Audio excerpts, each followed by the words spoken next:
राजस्व विभाग चले जाएं, थाने में चले जाएं या किसी भी पंचायत में चले जाएं, और जहां पर हम लोग सीतामऊ में खड़े हैं वहां की नगर परिषद में चले जाएं, बिना पैसे किसी का काम नहीं होता है दोस्तों, बिना पैसे किसी का काम नहीं होता है।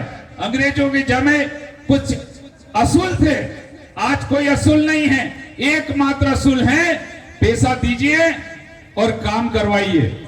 और मैं ईमानदारी से पूछना चाहता हूं उन लोगों से, भाजपा के यहां काफी दलाल लोग बैठे हुए होंगे, वो भी कान सुन के सुन ले, उन लोगों ने पूरा भ्रष्टाचार मचा रखा है।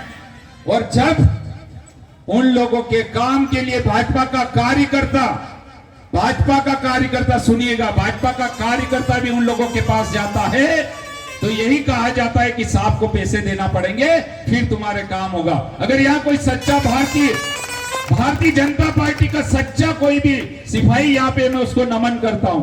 कांग्रेस का कोई सिपाही है उसको भी नमन करता हूँ कि उन्होंने अपनी पार्टी के झंडे थाम रखे हैं। लेकिन दोस्तों, जैसा कि हमारे भार्गव साहब ने कहा है, ऊपर की रूप में जो भी दलाल किस्म के लोग हैं, मैं भाजपा और कांग्रेस दोनों को गाली नहीं दे रहा हूं, ना कोई कटु वचन बोल रहा हूं, मैं उन सभी कर्मठ साथियों को इस मंच के माध्यम से नमन करता हूं जो देश के लिए लड़ रहे हैं, अपनी अपनी पार्टी के लिए लड़ रहे हैं। लेकिन दोस्तों, उन लोगों के लिए मत लड़ो जो चंद रुपयों में बिक जाया करते हैं, ऐसे लोगों के लिए मत लड़ो, ऐसे लोगों के लिए झंडे टंडे मत टोको जिनके लिए पार्टी का कोई वजूद नहीं है। और ये उदाहरण मैं नहीं देना चाहता, आप सबको मालूम है कि आप लोगों ने 2018 में भाजपा की नकारा सरकार को, भ्रष्ट सरकार को उखाड़ फेंकने के लिए मतदान किया दोस्तों कि नहीं किया?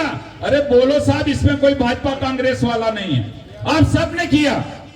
और मुझे गर्व है कि सत्ता को मजा चखाने के लिए आपने इस लोकसभा में 8 सीटों में से 1 सीट कांग्रेस के खाते में डाल ली, क्योंकि उस टाइम आम आदमी पार्टी सिर्फ दिल्ली और पंजाब तक सीमित थी, आपने 1 सीट डाली।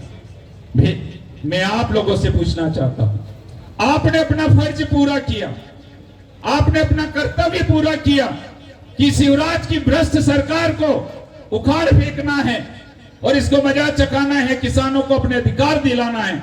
इस विश्वास के साथ आपने यहाँ के विधायक को जीताया था, सुभाष राय के विधायक को जिताया था दोस्तों, कि नहीं जिताया था?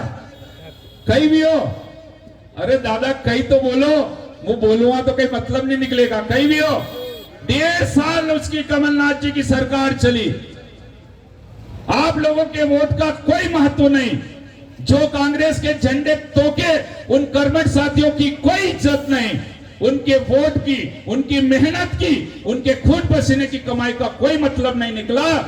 और आपके विधायक जी किसानों का बहाना लेकर इस प्रदेश में सबसे बड़े शक्ति की ताकत बताने वाले महाराजा, अपने आप को महाराजा कहलाने वाले सिंधिया जी ने पाला पलट लिया। और उदाहरण क्या रखा? हम किसानों के साथ हैं, कमलनाथ सरकार किसानों की नहीं सुन रही है, हम त्याग पत्र दे देंगे। मेरे को बड़ी खुशी हुई कि चलो कमलनाथ नहीं सुन रहे हैं और ये दोस्त सब त्याग पत्र दे रहे हैं, मैं इनको सलाम करता हूं।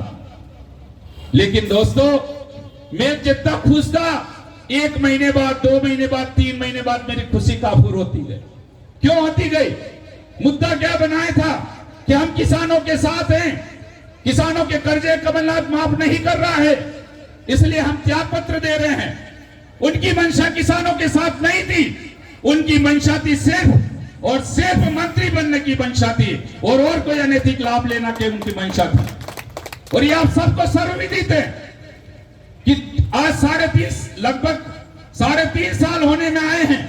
इन 3.5 सालों में अगर कमलनाथ सरकार ने, जिन मंत्रियों ने त्याग पत्र दिए, जिन राजा महाराजा कहने वालों ने अपनी गद्दी तोड़ दी, और कमलनाथ की जो जनता ने मैंडेट दिया था लोकतंत्र की हत्या करके, भाजपा ने पैसों के बल पर, बाहुबली के बल पर, ईडी के बल पर इन नेताओं को खरीद के अपनी सरकार बनाई। मुझे दुख होता है, मैं भी इस प्रदेश का नागरिक हूं और मंदसौर लोकसभा देखता हूं, मुझे दुख होता है। उन्हीं में मंत्रियों ने और उन्हीं महाराजा ने अगर आज तक किसानों के कर्जे की माफ की बात की हो तो मेरे को एक साथी बता दें, चाहे वो भाजपा वाले हो या कांग्रेस वाले हो, मैं मंच छोड़ के चला जाऊंगा, राजनीति छोड़ दूंगा। एक किसान ये बोल दे कि ज्योतिरादित्य सिंधिया ने किसानों की आवाज उठाई, उनके खाद की व्यवस्था की, उनके कर्जे माफ की बात की, या हरदीप सिंह डंग ने अगर कोई बात की तो मेरे को बता दीजिए आप। नहीं दोस्तों, और इसीलिए राजीव भार्गव साहब ने कहा था कि भाजपा और कांग्रेस एक हैं, दोनों भ्रष्ट हैं और ये सर्वविदित है।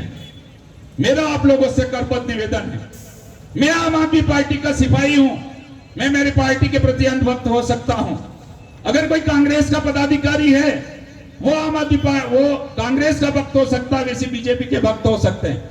मैं आम जनता से संवाद करने आया हूं, आज मैं आम जनता से निवेदन करने आया हूं। 1947 की आजादी के पूर्व के क्रांतिकारी लोगों